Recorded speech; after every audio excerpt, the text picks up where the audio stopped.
Alright guys, hey, it's Sasha, the Princess of Darkness, your first and only transgender horror hostess with the mostest and a little bit extra. Today, later on, in about 20 or so minutes, we're going to be joined by Libby McDermott. She is the director of course, Dead Woman's Hollow, and of course the upcoming Darkness Waits. Local filmmaker, really great stuff, really brilliant. I'll let her speak for herself when she comes on. But anyways, yeah, we were just catching up on all kinds of things that's been going on with Sasha the Princess of Darkness and the podcast. And as many of you may already know, of course, it's been some time since we've had a podcast of Darkness. As you know, I've had some health issues, I was between jobs, I was working on getting more videos out for you guys. And I'm sorry if, of course, you know, Yep, so here it goes. I guess it's streaming. So anyways, I'm gonna hit pause on this so we don't interrupt it. But at least I know it's picking up audio. So sorry about that double over there, guys. Anyways, so we've been working on additional content for the YouTube channel. Obviously, if you're watching on YouTube, you're already here now. You can see our content. But for future reference, it's youtube.com/C/Sasha the Princess of Darkness. You can also follow us on PlayStation Live. User ID on there is K as in Kilo, Malin, which is M as in Mike, O as in Oscar, W as in Whiskey, E as in Echo, N as in November, 1138. That's our PSN ID. I don't take random friend requests, but if you wind up being really cool, I might wind up adding you anyhow. But if you want to watch our content on PlayStation Live, it'll also be streamed there.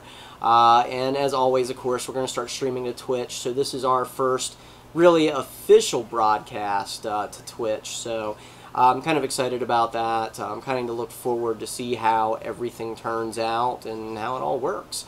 But again, we're waiting for Libby. When she comes in, she'll be here on here about 6:50 or so.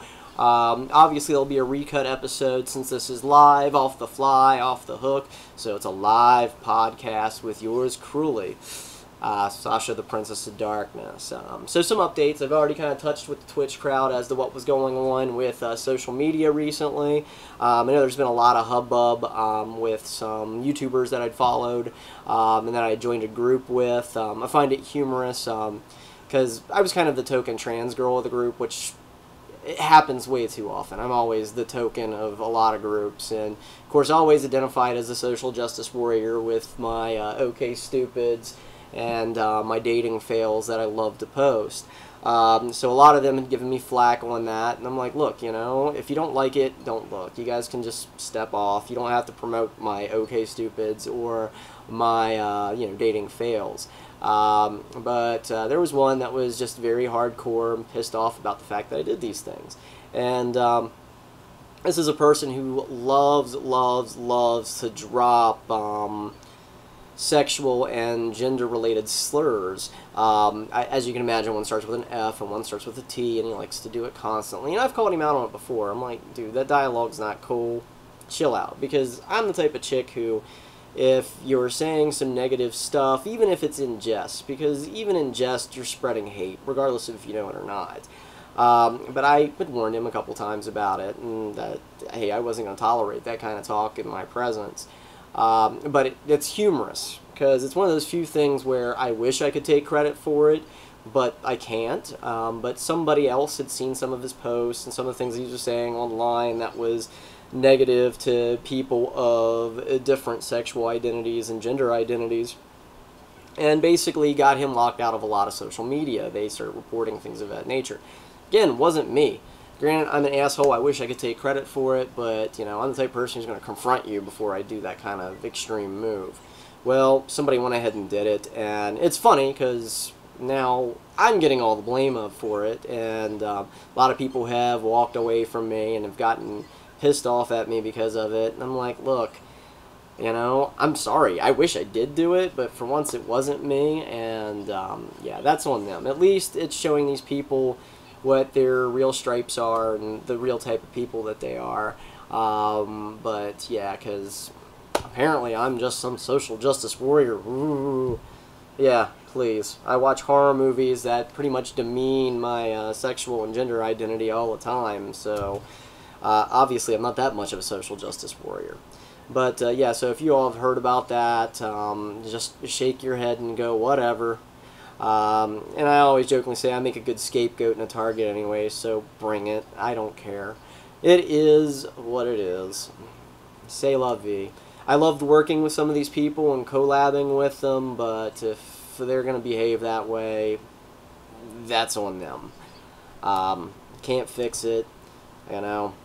Sorry about it, and hopefully y'all don't wind up locked and blocked on other content sites. I mean, it kind of sucks that happened, but maybe kind of curb dropping that terminology, because, you know, when it comes to sexual and gender terms, it's like making a racist joke. You know, you're going to get frowned at if you drop certain racial slurs. Should be the same way with gender and sexual identity terms as well. But yeah, do I feel bad for him? No, because I told him about it. It wasn't me who reported him, but hey, it was eventual that somebody did nail his ass, and c'est la vie. Deal with it, buddy. Go watch them Leafs. Anyway, outside of that, as I was updating my Twitch people and my PlayStation Network people, we are basically have been absent from the podcast scene for quite a while. Mostly because health issues, I had to move, I had to find a new job, which, by the way, did work out. I did finally get another job.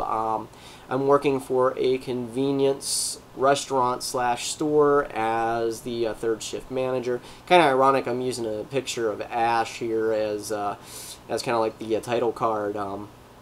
But the thing of it is that yeah, I run the third shift, and it's not a bad thing. I mean, it's kind of like 50% retail and 50% fry cook, and it's not that bad. I mean, it's late nights. I get to deal with all the drunks and all the druggies and a lot of good people. There's a lot of good people. You'd think all the weirdos come out at night, and that's not the case. And it's a great job. I can be who I want to be.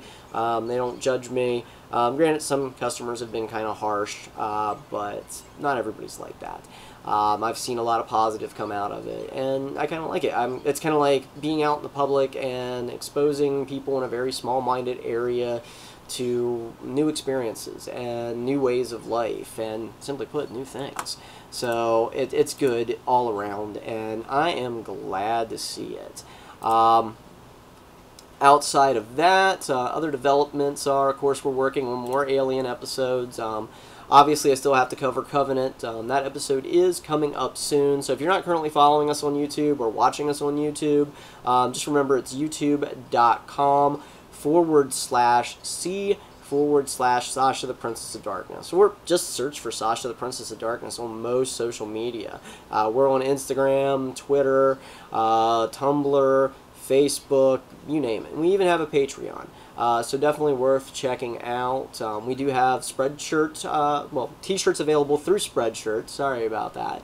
But they're worth checking out. The artwork, of course, is done by one of my favorite artists who does pinup artwork, which is Johnny Blaze Art. Also another guy you can find on Facebook. Really great guy, does great logo and design work. So if you see him, definitely hit him up. He can do some of the best logo work you can find.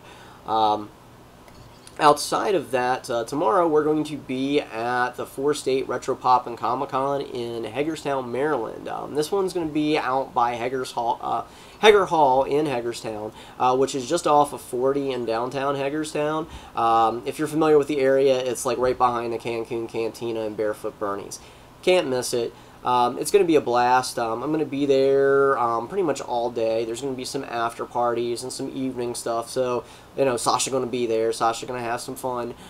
So we'll be there, of course, promoting the podcast, promoting the web show, promoting the Tourist to Terror and Saturday Morning Serial Killers. As you know, more episodes will be coming of the Tourist to Terror and the Saturday Morning Serial Killers, so fret not.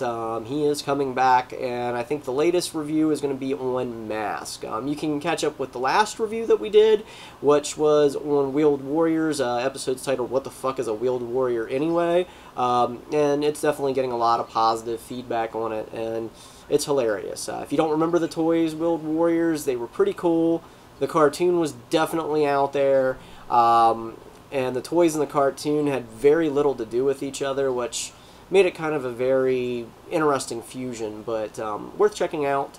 So check out that episode when you get a chance. I'm going to try to make the podcast again a regular thing, maybe once a month, maybe every other weekend. I don't know. I haven't decided yet. It all depends on you guys' feedback and what you guys want me to do or what you guys would like to see with the podcast of Darkness. So definitely feel free to let me know. Tell me what you think, and we will go from there.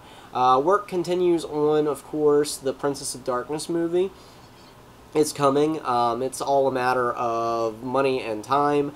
We do have a script. It's a siege movie involving an energy drink that kind of creates weird mutant zombie type creatures. There's a killer tits scene that I think everybody's going to love. But think Night of the Living Dead meets Feast meets Evil Dead with a touch of Wild Zero, and you've got a pretty good idea what kind of film we're dealing with. Also, elements of The Thing are in there. All horror that I absolutely enjoy, and I think it'll be a fun little parody that's kind of a throwback to many things. We're still discussing it. I have a couple people interested in helping me get it done, but again, it's all a matter of time and money. We have entered into the Rebel Without a Crew contest, which is through the El-Ray network. I'm hoping that maybe we get a hit back on the application I submitted. Hopefully. It would be interesting to either do the Princess of Darkness movie with them, or the other idea I've been kicking around, which is kind of like a transgender take when I Spit on Your Grave meets Rambo. Kind of like a rape revenge film that goes extreme, and it deals with, of course, transgender service people getting discharged, and then, of course, the local issues that people run into. Having had some bad experiences in my life and survived many of things, trust me, I'm writing from the heart with this, and I think not only is it going to be a very powerful, scary movie, but with a lot of action and a lot of gut-wrenching to it as well, and I think it should be something that's, you know, definitely going to be worthwhile. I don't foresee it getting a big budget, but I do foresee it definitely being something that could make the indie circuit and definitely make some waves as it goes. So while we're waiting for Libby, if anybody's watching or anybody's listening, you can shoot me a message here on Facebook, or you can shoot me a message on, of course, YouTube, because the YouTube Messenger is up and it is running. So feel free to add a comment and say, hey, you know, what's going on? We'd like to know more. We'd like to hear more. But again, it's Switch Fleet. I'm just checking the audio. Sorry about that, guys. And don't forget, I also have the links in the info if you're watching on YouTube, which brings you to our Patreon page as well as our Spreadshirt page. So definitely check out both of those. So I know a lot of you have had questions as to what happened with, of course, You Belong and, of course, Pride in Chambersburg this past June. True story, and granted, I talked a little bit about this on Steve Shive's show not too long ago. If you want to look it up, you can look up Sasha Malin and Steve Shives. On Steve Shive's website, we kind of went into detail as to what happened. Basically, I've been pushing for an equality center and pride and support groups for the LGBTQIA community in Franklin County, which is the county I reside in here in Pennsylvania, for a long time. I've been doing it for the last 2 years. Ever since I had my issues at Hard Time Cafe, where basically they discriminated against me for using the ladies' room, and continuing on until I had issues at work at First Data Merchant Services, when they fired me essentially for being transgender. Granted, that's not what they put on the paperwork. First they wanted to claim it was because of my social media, then they wanted to claim it was due to a call, but they could never provide any evidence to substantiate that, and just got rid of me. Because essentially I pushed to make sure that there was awareness of transgender people in Hagerstown, because Hagerstown, Maryland wants to pretend that it's accepting. Maryland in general wants to pretend that it's accepting, and in reality it's not. No place on the East Coast is 100% accepting. Yes, of course, there's all those gender-neutral bathrooms in New York City. But let's face it, nobody is really accepting of the transgender community, or any community that's outside of societal norms. But basically what had happened here is yes, I got an equality center going. I got it started. I had help from the Mental Health Association of Franklin and Fulton counties. They gave us space to have usual meetings and things of that nature. And I really had the ball going on Pride for 2017. I mean, it was going to be a thing at Wilson College. But the problem is I let other people in.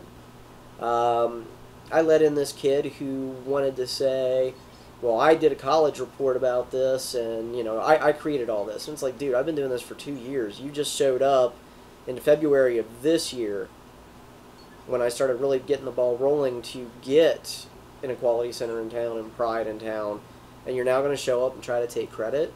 And I just find it humorous.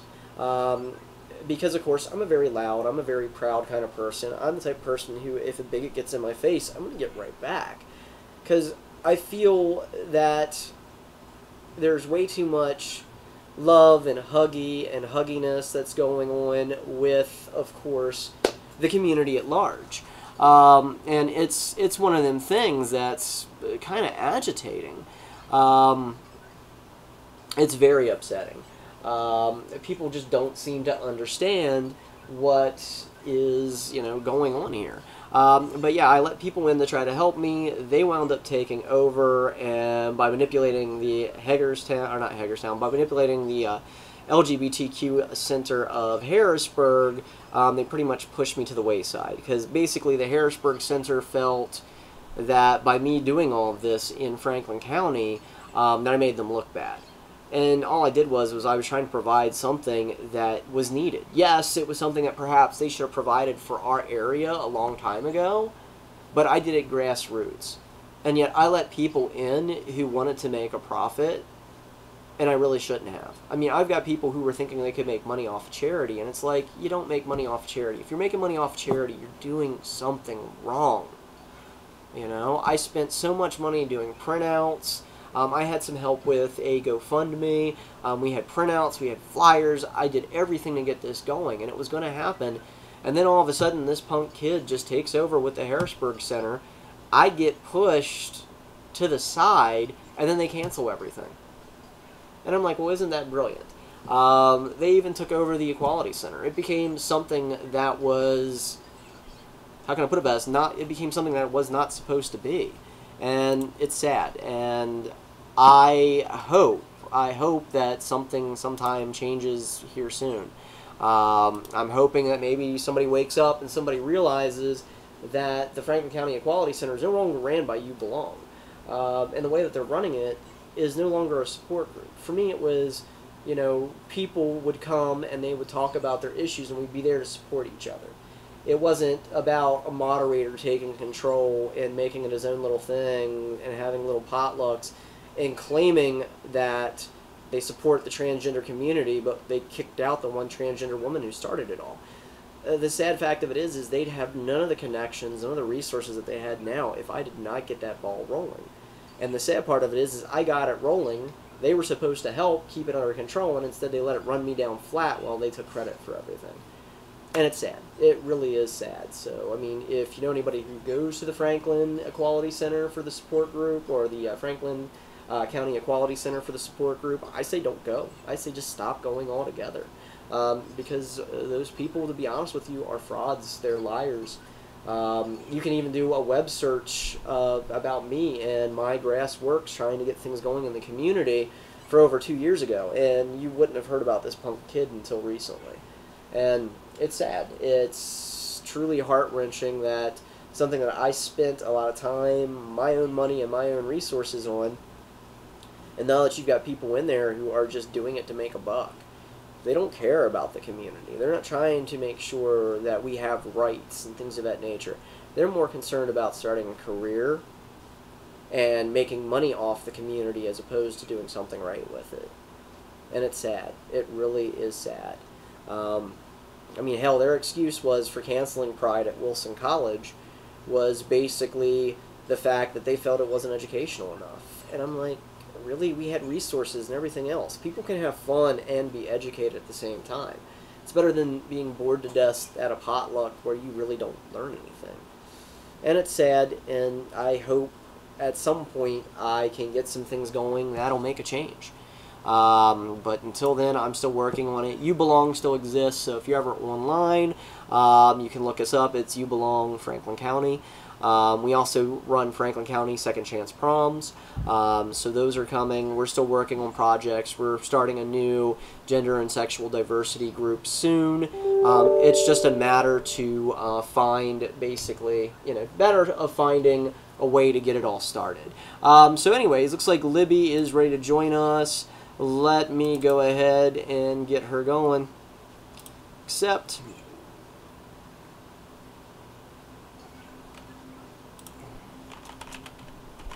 Alright, so Libby just pinged me. That was that happy ping. So the podcast of Darkness is officially going to get started here soon. Libby is typing now. Let me see what we got. Let me see if we have any messages from anybody else.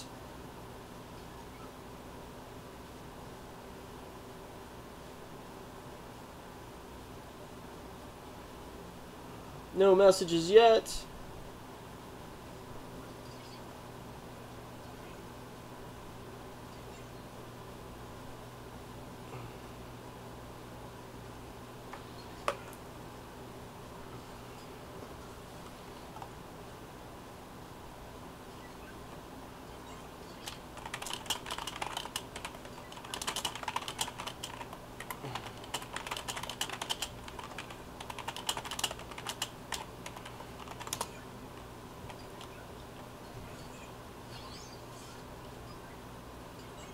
Alright, let me go ahead and dial in Libby here.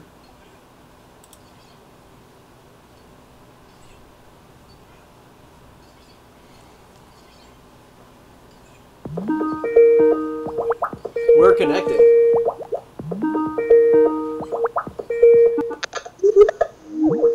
Hello. Hey, how you doing? Good, how are you? Doing all right. So if you didn't already know, we've got this going like 3 ways to Sunday. I've got it streaming on YouTube. I also have it streaming, of course, on PlayStation Network. And then, of course, we are on Twitch as well.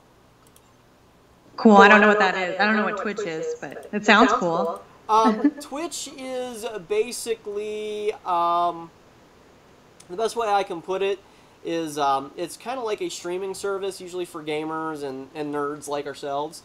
And mostly it's for gameplay. I'm kind of cheating because I'm using... there's this app on the PlayStation 4. I'm trying to think of what it's called. It's like this weird video app where you can manipulate things, kind of like in an augmented reality.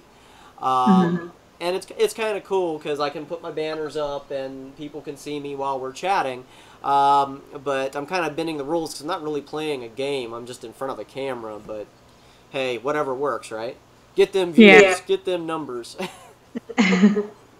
So, anyways, since of course we may have some new viewers and things of that nature. Libby, why don't you introduce yourself? Tell us a little bit about you and what you're working on and things of that nature. Okay. All right.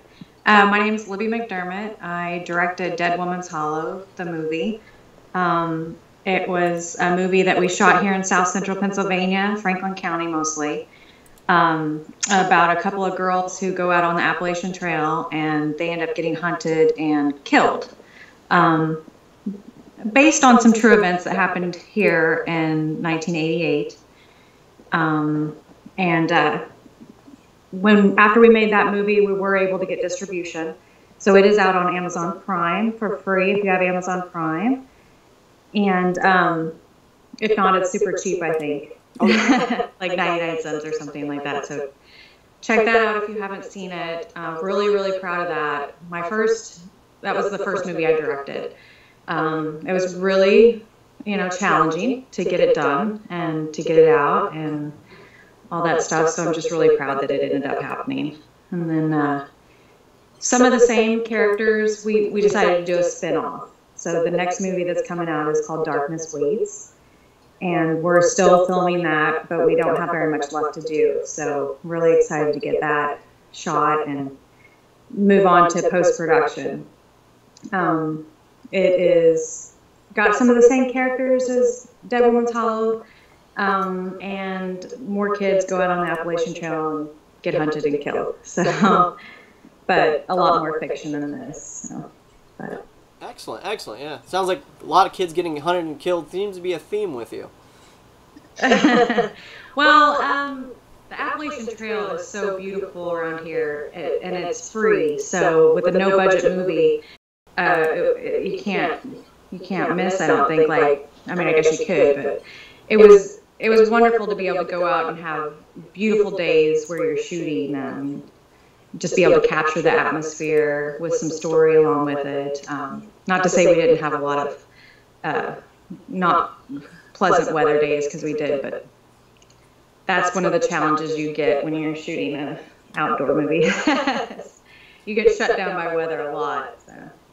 Right. Now, weren't you involved with a film called, and I might be wrong, Brain Wrap or something like that a while back? Oh, yeah, that's from 2007. Yeah, I actually acted in that. That is me and my husband, which I don't know if you know that me and Matt actually got married, but oh, congratulations. Yeah. So he's my cameraman, editor, color corrector. I mean, you name it, he does it all. So he's my right-hand man for sure.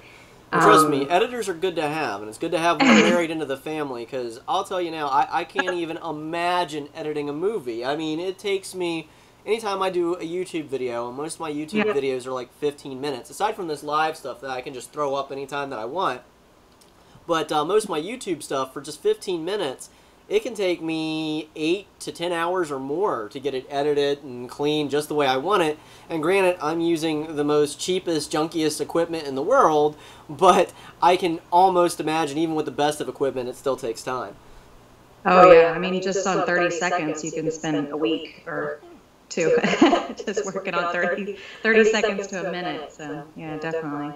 Oh, yeah. I mean, color correction right now seems to be like one of my biggest problems. Like, I have this camera now. It's like a webcam, which is one of the reasons why I'm not doing, like, the Skype webcam. I'll be more than glad to do, like, the webcam for Twitch as well as for PlayStation Network.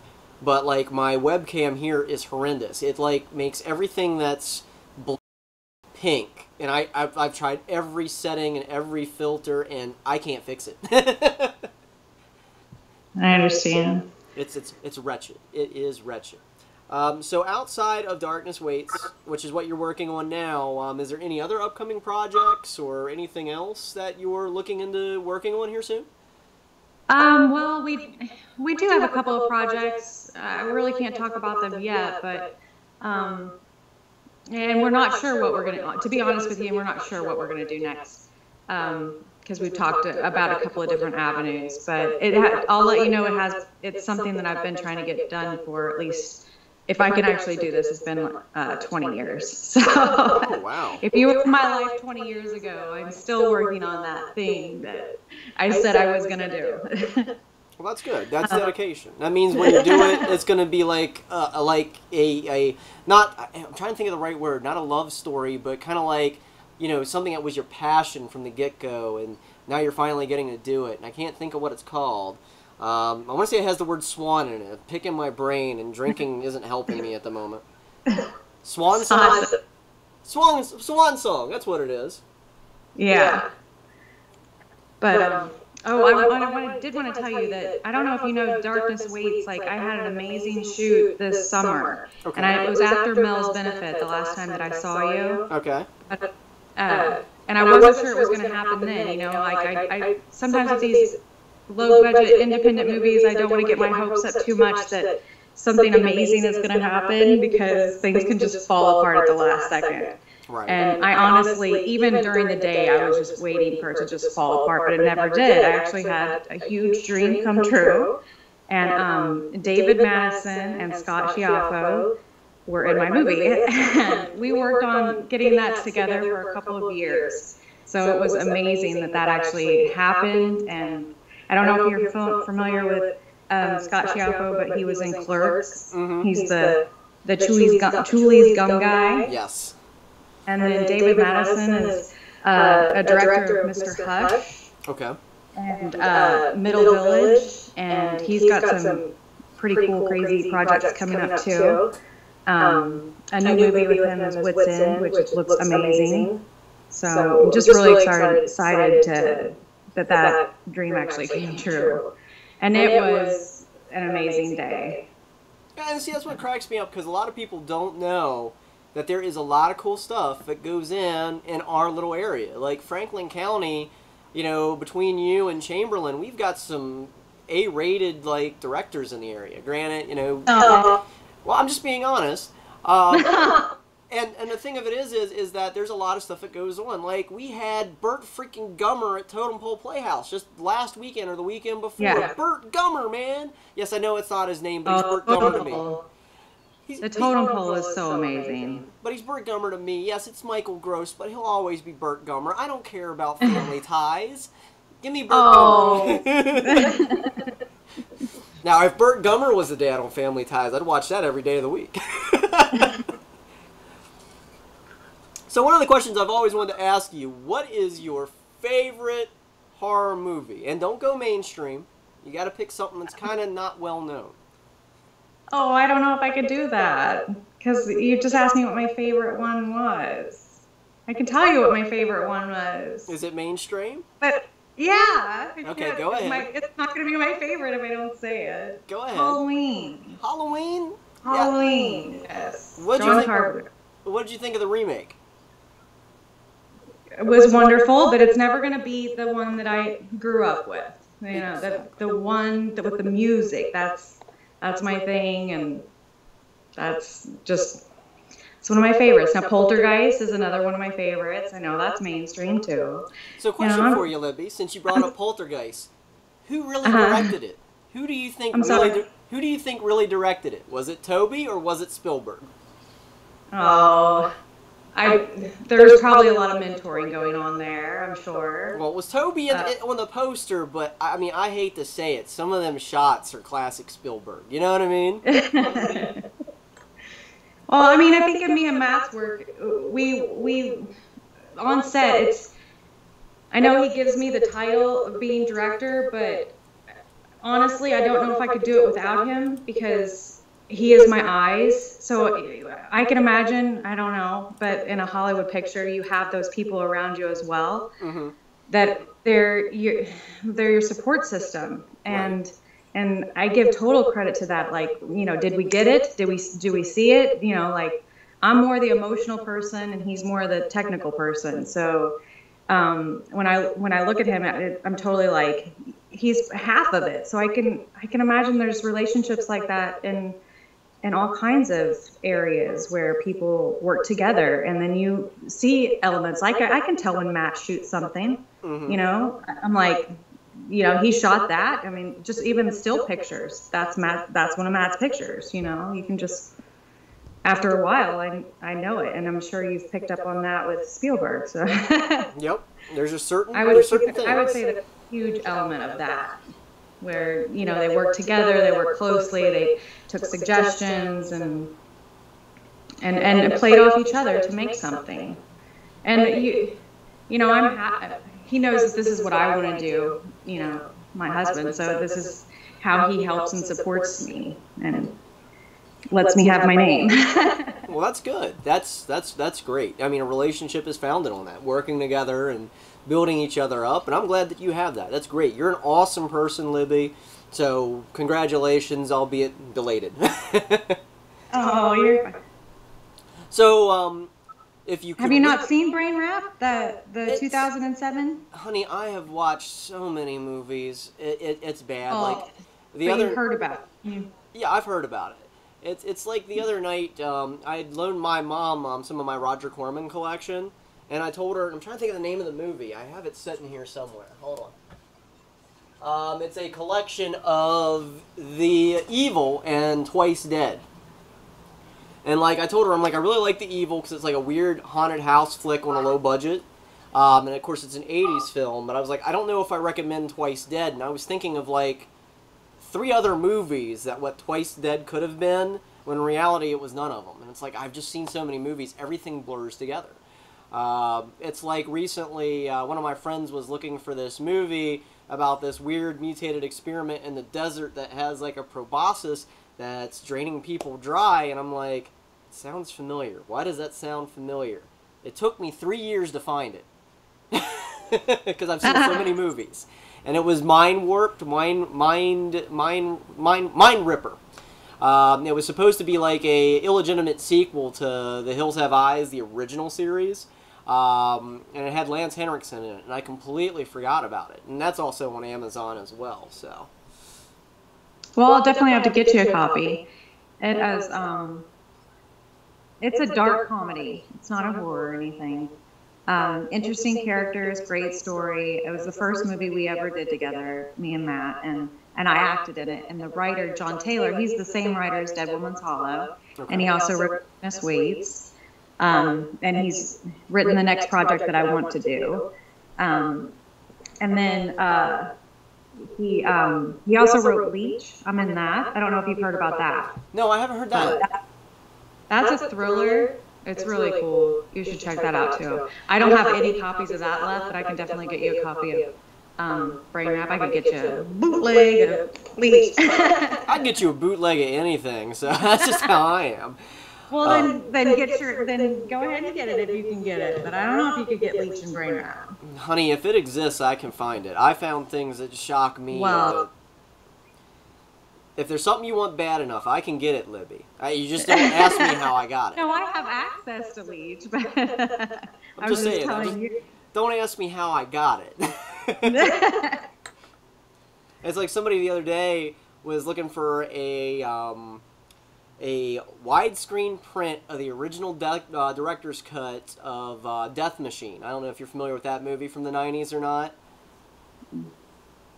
Stephen Norrington, the guy who did Blade later on, he directed this movie about like this killer machine that has Dorff in it. The guy who did Chucky's voice is like this crazy computer programmer. Like, the only thing I remember from the movie is, of course, he builds this killer robot, and there's this ongoing line where he's like, I showed him my thing, and it killed him. And, of course, I was a teenager at the time, and I just found instant hilarity in that line. But, yeah, I managed to find a copy of this, and all my friends are like, where'd you get that? I'm like, don't ask. Because here in the States, all you can get is a full screen, and I know a lot of people go, what do you mean by full screen? I'm like, yes, this is something that existed before widescreen TVs. Everything was a square instead of a rectangle. And as a result, it was like a full screen cut, and it was butchered all to hell. But I had to bug some of my friends in Germany. I'm like, hey, I need that. Let me have that. And I got it. So it makes me infinitely happy. But if you could remake any movie, any movie, which movie would you remake and why? Oh my. I don't know. Gosh, I've drawn a complete blank. I don't know. Like, for example, I don't really think about, honestly, I don't really think about remaking movies, I guess, because I have so many ideas that I already want to do. So, and I feel like I'm already so far behind on being able to get things produced, and right. I don't really think about remaking movies. Well, have you ever watched? If I love them, then I don't want them redone. Right. Well, this is the way I always pose it to people. Have you ever watched a movie so horrible, but yet it has a kernel of something good in it that you don't know what it is? Oh. A movie that was done very poorly, but you're looking at it like, wait, there's a seed of a good idea in here, but everything else is kind of just done, like, to shit. Yeah. And I mean, anything aside from what you bold did, because that's just pretty much fish in a barrel right there. God, I don't know how to answer that. I'm sorry.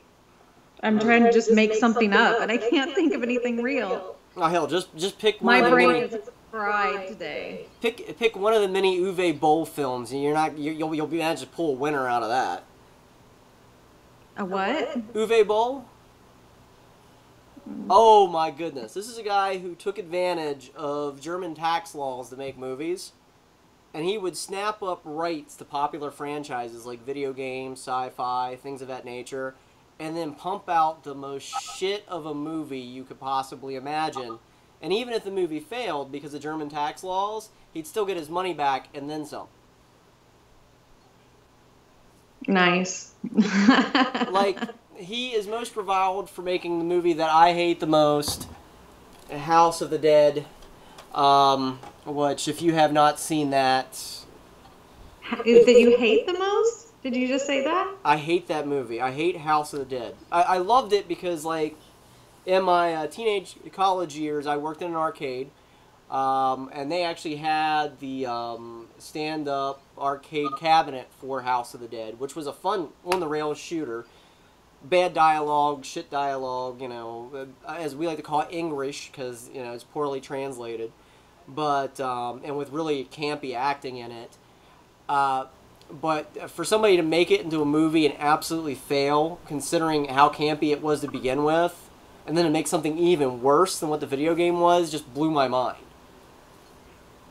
Oh, I thought it was crazy that you held up a DVD and you're like, I hate this movie the most. I hate it the most. You have. It's still wrapped in cellophane. It will not be freed from its tomb. It's what I tell my viewers constantly. I'm like, hey, guess what? I'm never reviewing this. You can pick any movie under the sun and I'll review it. Even a suburban film. I'll review it. Or the Serbian film, rather. I don't know why I call it the suburban film.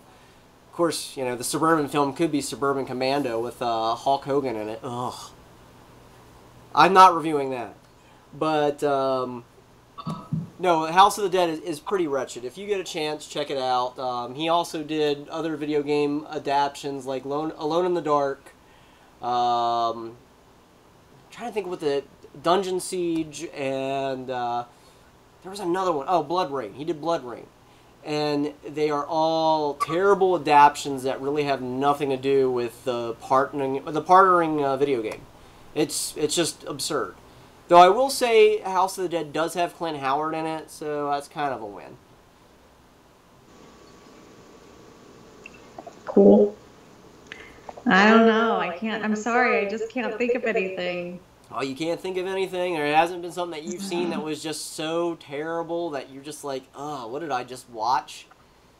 I'm sure there has been, but I just block it out and realize I can't get those hours back in my life. So... sorry, my brain is fried. No worries. So what are your thoughts on the It remake? On what? The It remake. On mine? Yeah, your thoughts. On my movie?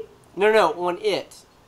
You know, Pennywise, the clown. I haven't really followed the trend too much, but like just this week, I have been seeing stuff, and I really want to go see it. Like, I'm excited about going to see a movie in the theater. Plus, they're playing at Waynesboro, so I think that's super cool that they're playing it like an R-rated movie in our little town. So I would like to go to our theater and see that, honestly. Yeah, I don't think I saw the first one. It came out in a time period of my life when I didn't really care for horror movies at all. Like, I've only recently kind of grown an appreciation and wanted to be a part of what's going on in horror movies. And that was simply because whenever we were looking to make our first movie, there's a market for B horror movies. So I wanted to get into that. I wanted to make a movie that could possibly sell. So we actually did target it. And I want to make all kinds of movies. So it wasn't like this is the only thing I want to do, this one genre. I have dramas, I have kids movies that I want to do, like story-driven, series. I have series in my mind that I want to do. So, we targeted it, we went after it, and then once we actually were a little bit, I wouldn't say we're successful, but we did get distribution. It is out there. And that you don't even sometimes get your first movie done. Mm-hmm. So just to be able to get it done and get it out there was huge steps of achievement. And so I don't even know where I was really going with that. But well, it's fine. No, it's fine. So here's another question for you. What do you think of sequels or prequels, granted 20 to 30 years after the fact, that adopt the same name as the original? Those are sequels. Like, for example, The Thing from 2011, which is a prequel to John Carpenter's The Thing. A lot of people absolutely forget that. A lot of people think it's a remake. It's not. If you watch the 2011 The Thing movie back to back with John Carpenter's The Thing, like, they line up right at the end, because the ending of The Thing 2011 I is think opening. those are awesome. I mean, more story. If you were into the story, then more story to go with it. I think that's awesome. It's kind of like with even Twin Peaks and David Lynch with what he's doing. Like, basically, he wanted Twin Peaks to be like an 18-hour movie. So I think once you get into a storyline or characters that you like I get addicted to that kind of thing, like more of what I love. Yes, I'll take that. Well, see, it bugs me that they use the same title. Why not put a 2 beside of it? Why not put a subtitle?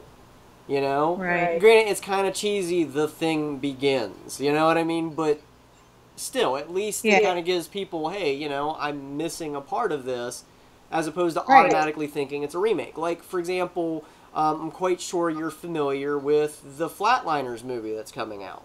And a lot of people swear up and down it's a remake. It's not. It's actually got, what's his name from the Lost Boys in it? He's playing his original character from the movie from the 80s in this movie. And a lot of people are like, oh, it's a remake. And I'm like, no, it's not. And to me, it just seems so archaic. I mean, I get to some degree why studios do it. Look at what happened with Prometheus, for example. You notice how quickly they got a sequel to Prometheus, and they had to slap the word alien in front of it to say, hey, this is part of that franchise. I get it to a degree, but at least subtitle it. You know what I mean? Yeah, I mean, in my case, where I'm at, sometimes you don't even have that, I was told that they could change the name of my movie if they wanted to. And, I mean, yeah, you could say no, that's for sure, but I really wanted to get a contract on my movie, so I went with what they gave me, but, and they kept the name the same, but, they had that right to change it. If they wanted, if they looked at it and said, we can market this better, we can, do something, we have a better idea, it's, going to get on the shelves if we just do this one thing, then I was ready to let that happen and let them make that decision, if that's what they thought, because, they were the ones that were the distributors. So when you get to that level, you might not always have the final say. Yeah, that's true. On something like that. And then also, even with Darkness Waits, I have bounced around in my head so much. Is it going to be Dead Woman's Hollow 2? I call it that sometimes. I've been working on this movie for 3 years again. So in the beginning, it was Dead Woman's Hollow 2. And then it actually went to a working title of It's Happening Again. And it was a working title for at least a year and a half, if not 2 years, where we just called it It's Happening Again. We didn't have a title. I wasn't sure if I wanted to be Dead Woman's Hollow 2 or to, branch off and let it be its own thing. And it wasn't until just, I think it was at the beginning of the summer we finally released it. So, as Darkness Waits. So, and who knows, by the time it gets to distribution, I might not have that say then again, or I might feel like, well, what if we do put Dead Woman's Hollow to Darkness Waits? It's still going through my head. What should I do? What should I do? I still like the whole it's happening again. That's a title you need to use for something else sometime, because I kind of like that. Maybe if you do a third one, It's Happening Yet Again, or something of that nature. Oh, right, yeah, because if the third one happens, yeah, I will definitely, because it's been a running joke, for the last 3 years. Is it happening? Yeah, it's happening again. Again. Exactly. I mean, because I forever was going to ask you, like, what happened with that movie? All of a sudden hearing about Darkness Waits, I'm like, what happened to It's Happening Again? It's the same thing. I know, Yeah. I know. I was like, working title. I see, I see. But, Yeah. so what, and granted, I know you've been busy with filming, what have you been watching lately? Like TV shows, movie-wise, or even playing lately if you're into gaming? I don't have any gaming except for on my phone, and I play that Gardenscapes thing. Everybody makes fun of me for that. But I'm a pretty cheesy girl. I got really super addicted to Ozark. Oh my gosh. Jason Bateman, Laura Linney, those relationships. Oh, they just make my heart pitter patter. I love them. And just the energy in that was just amazing. The suspense, the thrilling, that storyline, and just lots of great twists. Have you got into that? No, You've got to try it. I'm always the type who I gotta have the whole DVD box set, or I've got to be able to watch it all on Netflix right then and there. It's on Netflix. Okay. It's Netflix. It's a Netflix series you can just binge out. Yeah, see, I worry try about binging, because when I worked at First Data, I kid you not, I took a sick day when they started doing the Marvel stuff, because I literally was like, I'm just going to watch one episode, because it was Daredevil. That's what started it. I watched one episode of Daredevil and was like, all right, it's not that late. I'll watch another one. It's not that late. I'll watch another one. You can do one more. And then it was like 4 or 5 in the morning. It's like, crap, I got to call my ride and call out because I'm going to be beat. Have you ever seen Portlandia? Yes. Okay, they have a little skit where they do that. They binge out on something, and I can't remember what it was, but they binge out and they're like calling into work and haven't showered in weeks and all that stuff, funny stuff. What'd you think of Stranger Things? I really liked it. Gosh, it's been a while though, like since I saw that, because I think I saw it when it first came out. I'll have to like revisit it probably before the new one comes out pretty soon, and just kind of recap. End of the month, season 2.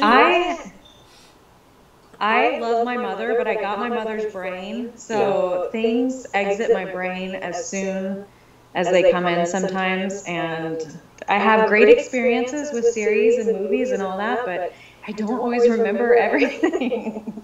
I'll be the first one to admit that I will fall apart whenever it comes to names of people, and even just like what really happened in some things. Like sometimes I won't remember it. So. Well, have you seen all the nostalgia like posters they've been making for the upcoming series? No, I haven't got into that. No. You'll have to take a look. They did kind of like their own take on Evil Dead, their own take on Ghostbusters, their own take on Alien. Like some of the posters, you'll be like, wow, because you know what they're referencing, and it's just really good. Oh, that sounds like a great idea. Yeah, I mean, I enjoyed the show. At first I was like, man, I don't know. I mean, there's just so much stuff out there nowadays that just play on nostalgia for nostalgia's sake. But that show, it felt like my childhood. I hate to say that. It just felt like, so I remember growing up in the 80s. Mm-hmm. I remember doing all the crazy shit that those kids were doing. Yeah. I remember all of that, and I'm like, these kids I could have played with and hung out with. Yeah. You know what I mean? I think we're pretty much the same age, so I feel you. I felt the same way whenever I watched that. Now that you say that, like I remember, it felt like a movie that we would have watched even when we were that age. You know, like an E.T. or something like that. Or Goonies, but like to the extreme. Yeah, exactly. Yeah. Yeah.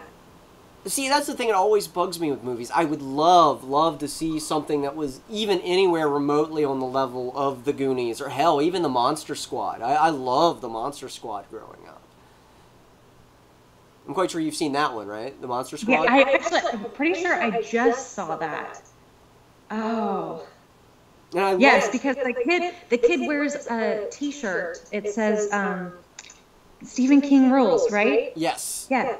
I just watched that. That kid's shirt rules. I like want one, and I want to get my nephew one for some reason. I like I'm early like, King. you need to do cosplay of this. Just wear this T-shirt and jeans, and you're good. I love early King. Like, when it comes to his more modern stuff, I'm not a fan. Like, as terrible as it makes me sound, and yes, I'm a bad person. Fuck it. But No. drugs helped him. Okay. To me, like, him writing sober is like Hunter Thompson sober. We just don't need that. Oh, I believe you don't have to live tragic to tap into any kind of tragedy or situation like that. Well, I'm just saying, like, Thompson didn't live tragically. I mean, Thompson had fun up until his old age, and granted, yes, he killed himself, but still, you know, because his philosophy was, I'm going to go out of the world the same way I came in, angry. And I'm like, I love this man, you know? But with King, I don't know, it's just something like anything after about 89 of his, I just couldn't take. Like, I love Christine. Like, Christine has forever been one of my favorite novels. I'll leaf through that time and time again. Cujo, The Shining, you know, his short stories are phenomenal. The only time I've ever liked this stuff, like, past 89, was when he wrote outside the genre. I don't know what it is, but if he writes drama and human interaction, it's a lot better than a lot of his horror. Like Dolores Claiborne, for example. I love that book. You know, that was brilliant. But I don't know what it is. Or Shawshank Redemption. You know, that is another King that people forget about. Right. You know, and I'm just wondering, you know, yes, it's great that we're getting all this King revival, but when am I getting a Koontz revival? I mean, Dean Koontz. Oh. Dean Koontz got crap movies, let's be honest. Oh my gosh. You know, that, one of the first books that I remember reading, and I need to revisit it, but I was pretty super young. I think it was called After the Dark, and oh gosh, I can't remember, but it was really good. It was about some interesting relationship with some kids, and I remember I was probably about the same age as the kids. So, I wish I could remember the name of that. Sorry, I thought it was going to come to me. I love The Watchers, and it was a brilliant book. And like, if you watch, and granted, I think it was New Horizons who did it, which of course is like an offshoot of Corman. They did the world's worst hack job on that movie. And they cast Corey Haim as a teenage character for a character that was based on a 30-something hero in the book. And the book, if you read the book, you're like, why didn't they adapt this right? How did they screw this up? Because it's poignant, you know? You got the dog Einstein, who's super intelligent. It's just brilliant. I think the only film that I can say it's ever been done that's been a decent adaptation for Koontz has been Phantoms. And a lot of people still give me weird looks for saying that, and I'm like, no, it's the truth. You know, granted, it's one of the few Ben Affleck movies I can tolerate. You know? That's why I always thought it was funny when, what was it, Jay and Silent Bob came out, Jay and Silent Bob Strikes Back, and they make that comment of Phantom's like a motherfucker. And I'm like, they're absolutely right. That was one of the few good Dean Koontz movies. And I don't know if you've ever seen Phantoms or even read the book, but yeah, think of like The Thing, but as a way of describing all these mass disappearances that happened. Like the Roanoke colony and those Chinese soldiers that disappeared one day while they were on the march to attack somebody and just vanished. And ships at sea where they are left where the food's still sitting there and the coffee and tea is still boiling, but everybody's gone. And it just explains all of that, and it's just like, wow, it's like The Blob meets The Thing meets, yeah, it's just really cool. Nice. So if you get a chance and you want something that's really dark and really plugs at the strings and makes the hair on the back of your neck stand up, that's one to read. Yeah. I love me some Koontz. Clive Barker's up there. I'd love to see him do another movie. I don't foresee that happening with all the struggle we're getting on a Hellraiser remake, but what are your thoughts on Barker? Not familiar. You've not read any Clive Barker, The Hellbound Heart, which is the basis of Hellraiser? Oh, No, I'm sorry. Clive Barker is brilliant. You said you wanted to do kids' movies? Yeah. If you ever get up there, look up the kids' book, The Thief of Always.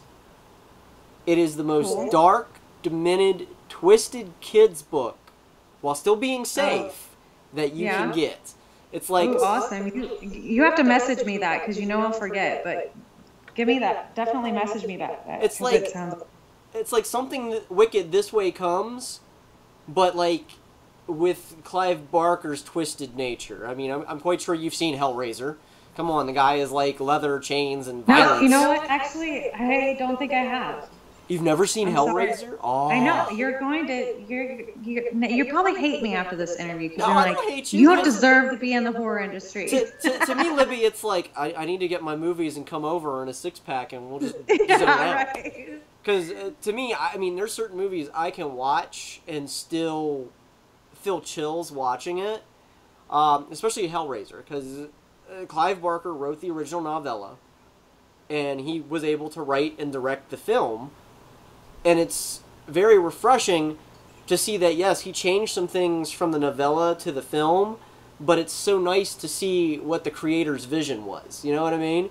Because everybody else, like when you get a movie, 9 times out of 10, the writer and the director is not the same person, so you're not really getting that person's vision. And I feel like when you watch Hellraiser, you're getting what Barker intended you to see. And it's brilliant.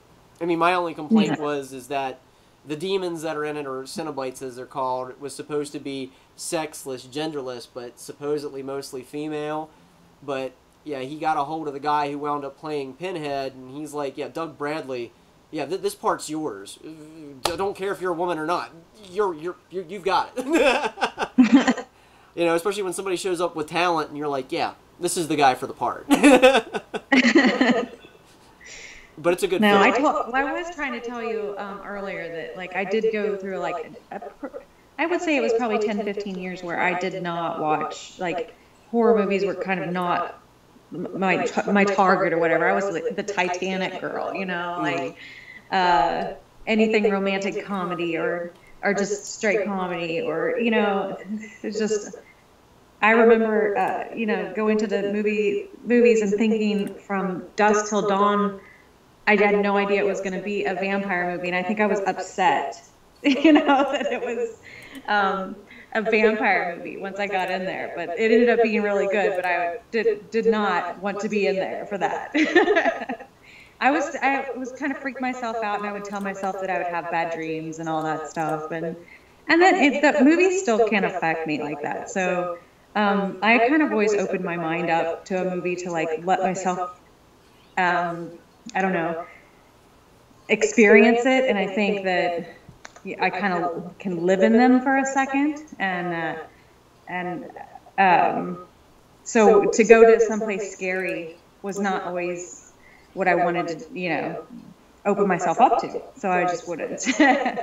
But I'm more open to it now, and I definitely have tried to watch a bunch of things, and I have watched a bunch of things that I didn't used to do, so...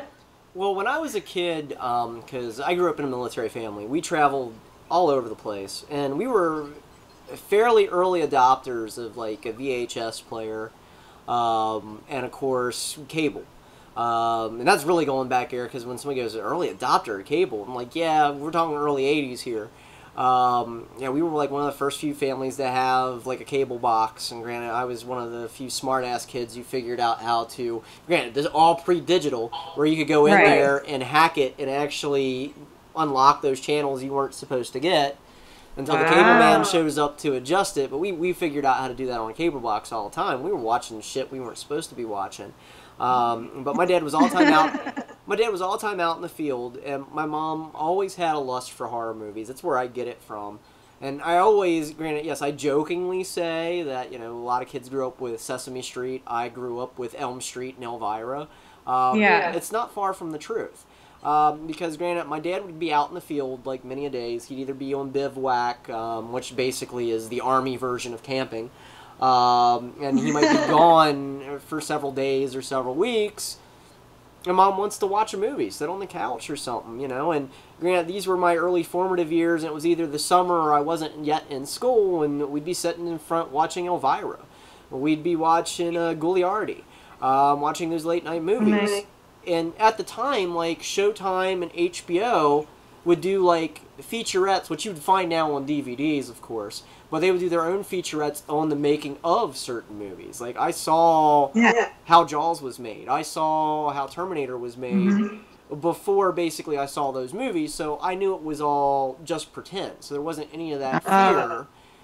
And not only that, but I was able to see the artistry of it. You know, when you sit down and you look at, like, a hideous, disgusting monster from something like, let's say, Feast or The Babadook or something of that nature, you actually start to look at the artistry of it. You know, there's an artist that sit down and made that character, that designed it, that sculpted it, that brought it to life.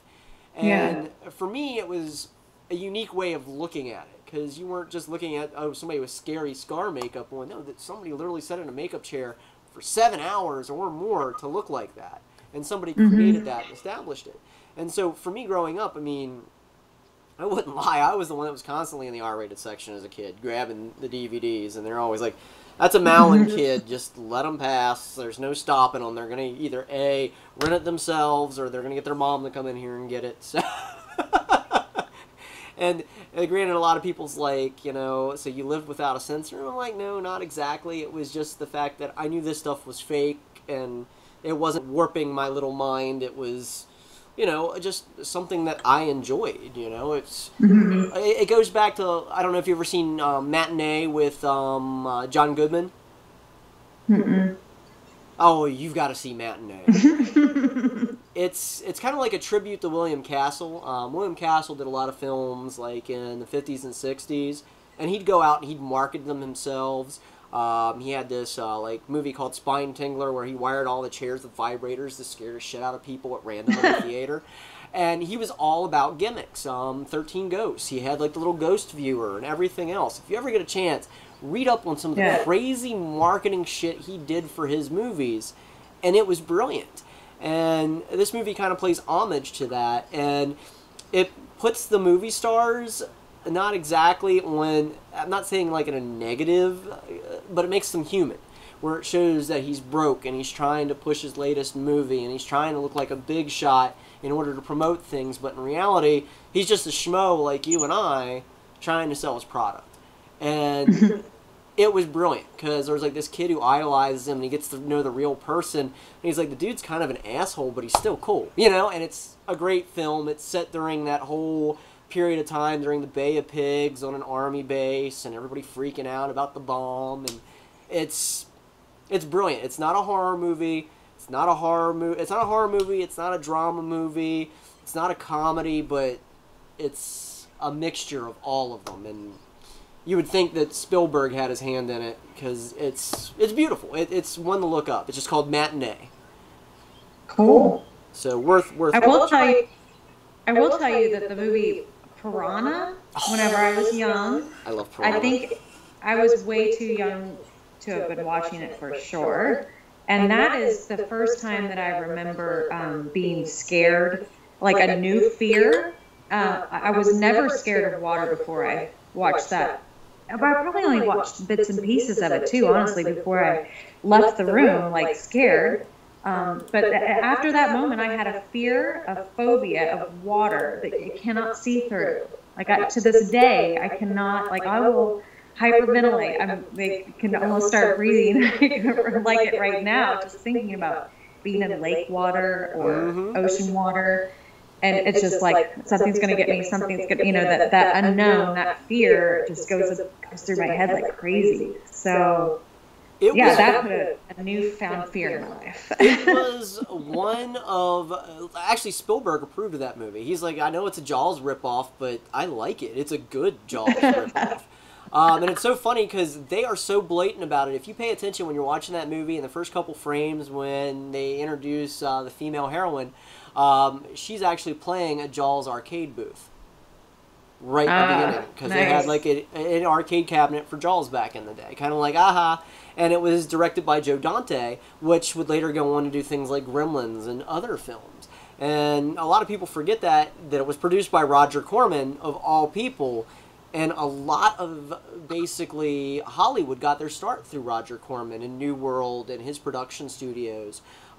If there was anybody in Hollywood I could meet and sit down and pick their brain for an hour, it would be him. Because he's worked with Cameron. He's worked with so many big names before they were big. And it's like, he's the guy who can take a dime budget and make it look like $1 million.